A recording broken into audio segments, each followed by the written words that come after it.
Now, education is one of the basic tools and one of the basic requirements at the same time. It's a tool and a requirement, because it's only through education that you can achieve all the other goals. If you're not educated, you cannot implement proper health programs, you cannot go to and develop technology, you cannot do research, etc.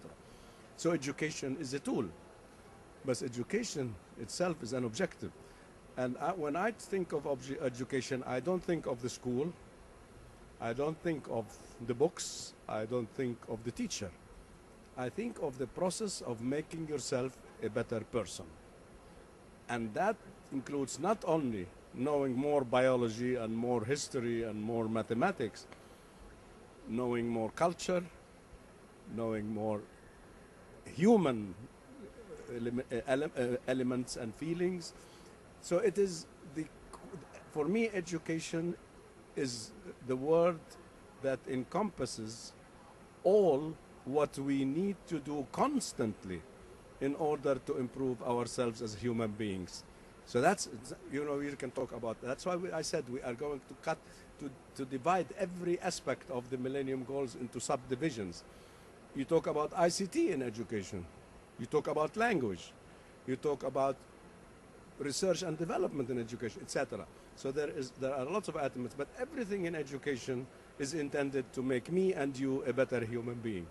Mr. Talal, you do wonderful work in your country, so we are very much looking forward to your contribution as chairman of the UN-GAID and how you can expand all the good intentions and knowledge to the world. This is part of the action plan which we developed.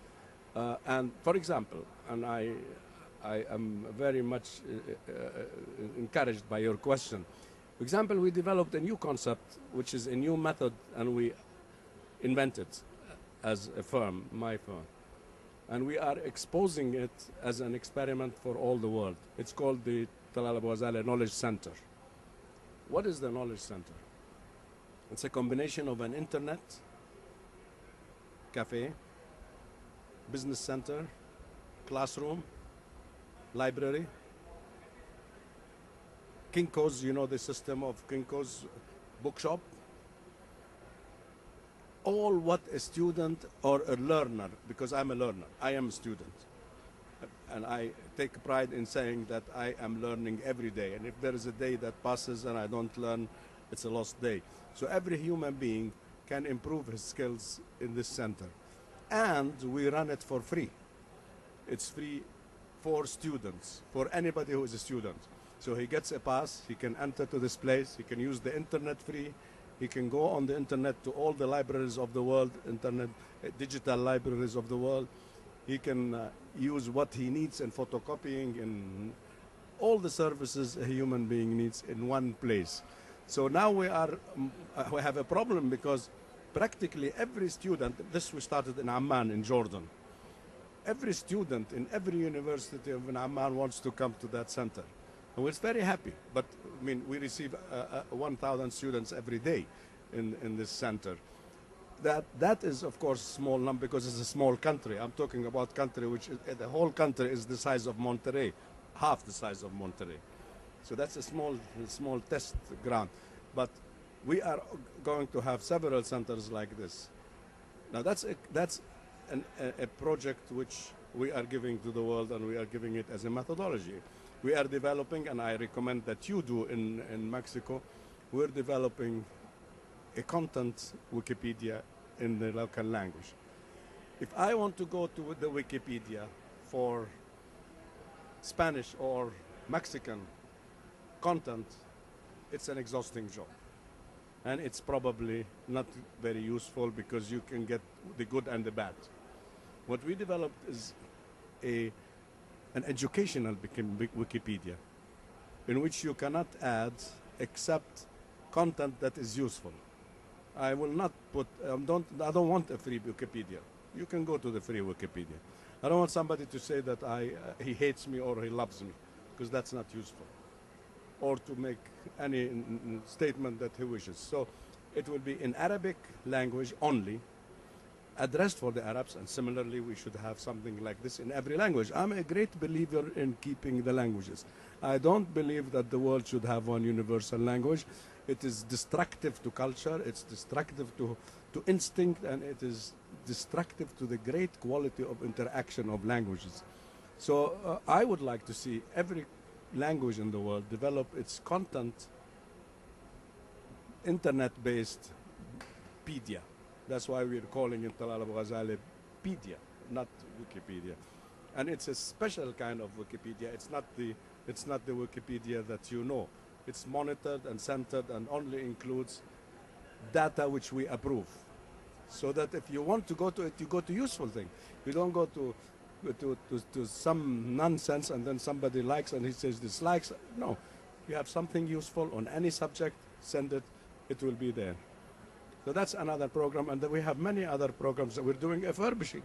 Now this country should, and I had the honor of discussing this project and encouragement with the Secretary General, the question of refurbishing used computers. If you try to make a statistic of how many computers in the country are thrown because they are useless, and they are still useful, they are called useless. But if you use a very simple technology to rehabilitate them, to make them useful again, which is what we have done. And what we have done is combine this with the social objective. We established these centers, for example, in Palestinian refugee camps. So the refugees work, get training, become experts in repairing these computers under our supervision. At the same time, they produce a product which goes to school to teach schools in villages and in areas which we have not been able to reach yet. And most companies are happy to get rid of these computers because they know what to do with them. They cannot store them, it costs money, they cannot sell them. So we are solving many problems in one. And this technology is very simple, the investment is very simple. Those are the things that we are doing, and these are the things I'm introducing through GAID as a model to the rest of the world. Finally, now that you mentioned you never stop learning. Yes. Study of so far, what has been the most important lesson you have learned? I have learned that the more you learn, the more you realize how little you know. And I give an example of this. Knowledge is like an island in an ocean, and the more you know, the more your expansion, your shores to this ocean become longer. So the more you know, the more you see that you don't know. So this is the real lesson I learned, and that's why I'm very eager to learn from everybody. And I learned from this interview with you.